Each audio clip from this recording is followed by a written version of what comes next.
Então, boa noite a todos, né? Fim desse dia de competição da Copa do Mundo de Clubes.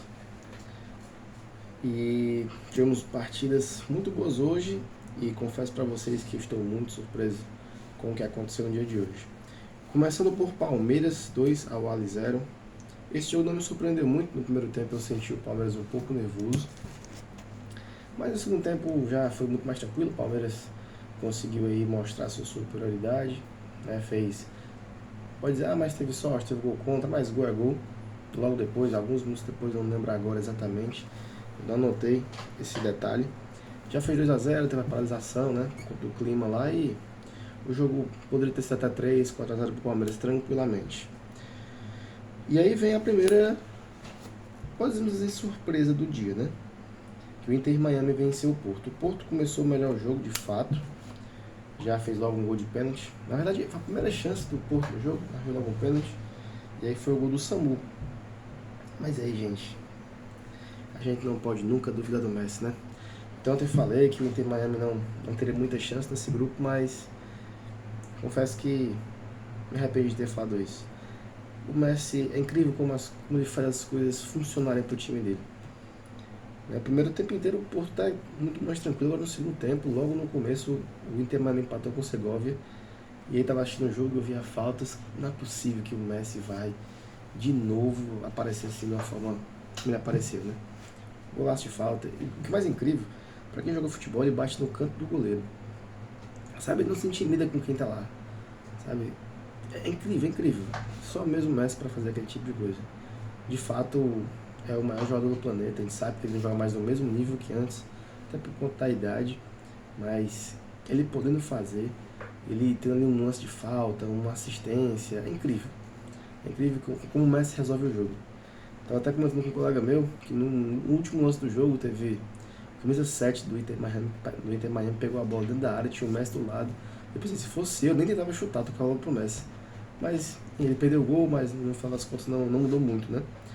E aí, como eu falei anteriormente, os portugueses que se acham, né, que estão no mesmo nível de Real Madrid, de Chelsea, de Liverpool, sabe, por serem europeus, novamente mostrando que não é bem assim.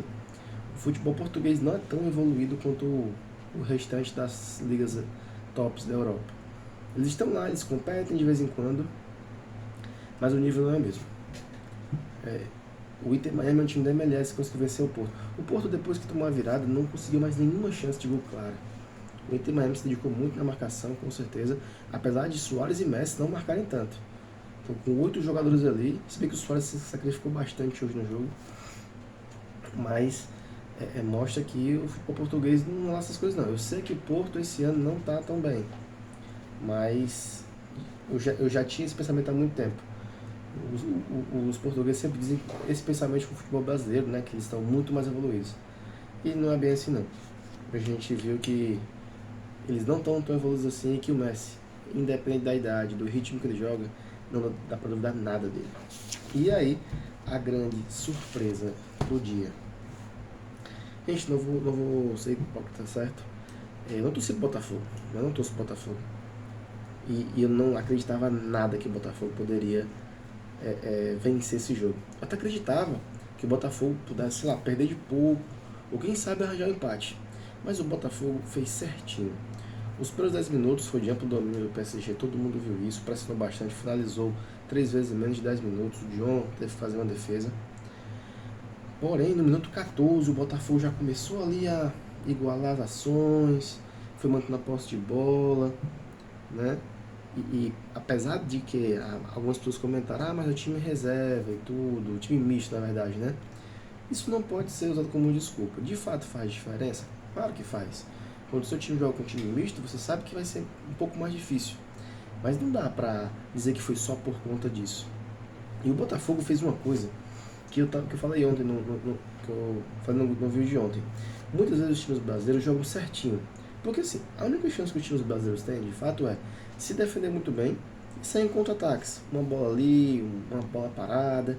Só o que acontece? Os times brasileiros, mesmo no caso do Fluminense, né? Quando dominaram a partida, quando tinha uma chance clara, perdia a chance. O Botafogo hoje foi totalmente diferente. O Botafogo só teve uma chance. essa chance nem foi tão clara assim, né? Aquele, tipo, o Nonato contra o Borussia Dortmund, o Fluminense. Mas foi a chance que o Botafogo teve no jogo. A chance que o Botafogo teve, ele fez o gol. E aí depois do gol tudo muda. A confiança aumenta, a falta de confiança no adversário também aumenta. De fato, os jogadores do PSG estavam muito incomodados e nervosos com o resultado adverso. No segundo tempo, né, entrou Fabian Ruiz, Barcola, João Neves, Nuno Mendes, mas nada deu jeito.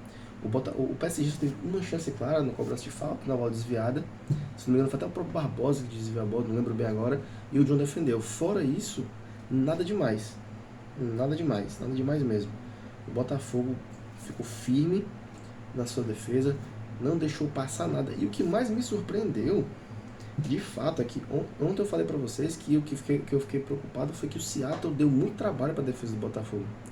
O Seattle chegou com chances mais claras no segundo tempo do que o próprio PSG.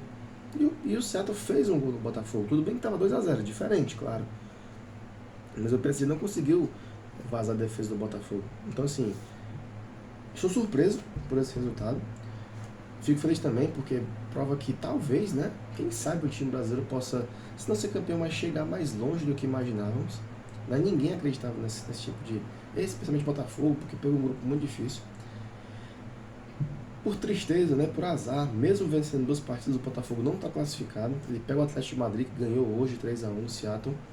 E assim, eu não acredito agora, depois do que eu vi hoje, que o Botafogo consiga perder por mais de 2 gols de diferença do Atlético de Madrid. Se não me engano, se o Botafogo perder por 2-0, ele classifica pelo critério de cartões, que vai igualar o saldo, né? E o Atlético de Madrid teve um jogador expulso. Não preciso ver de fato esse detalhe. Mas o fato é que hoje foi uma noite de muitas surpresas. Parabéns ao Botafogo, ao torcedor do Botafogo. Uma vitória histórica que não tem mais o que contestar. O Botafogo é um candidato a se classificar nesse grupo. Pode até ser primeiro. Se ganhou do PSG, por que não ganhar do Atlético de Madrid? O jogo será o mesmo. O Atlético de Madrid vai ter que vir para cima. O Botafogo precisa se fechar e de novo ser letal. Se fizer isso, o Botafogo conseguirá pelo menos empatar a partida e se classificar, talvez, em primeiro lugar, certamente. E aí depois disso, o mata-mata é outro campeonato. Boa noite a todos. Se inscrevam no canal, curtam, ative o sininho aí para receber as notificações e nos ajude aí nessa empreitada. Até mais, boa noite.